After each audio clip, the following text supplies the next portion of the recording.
ஜோதிட சொந்தங்களுக்கு வணக்கம்.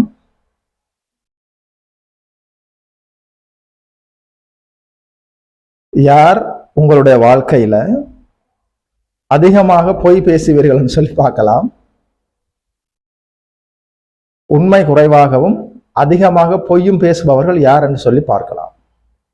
ஒரு மனிதரோட ஜாதகத்துல ராசி லக்னம் இந்த இரண்டுக்குமே இரண்டாம் இடம் பாவத்துவமாக கெட்டு போயிருக்கிற போது, சனி செவ்வாய் ராகு கேதுக்களின் தொடர்பால் இருப்பால் பார்வையால் கெட்டு போயிருக்கிற போது நீங்கள் பொய் பேசுவீர்கள்.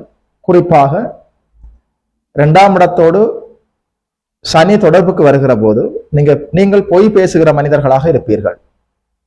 அது மட்டுமில்ல, இரண்டாம் இடத்துல சனி அமர்ந்து மேலும் ராகு செவ்வாய் போன்ற பாவ தொடர்புகளையும் இரண்டாம் இடத்தில் இருக்கிற சனி பெற்றுவிட்டால் நீங்கள் சற்று அதிகமாகவே பொய் பேசுவீர்கள். நமஸ்காரம்.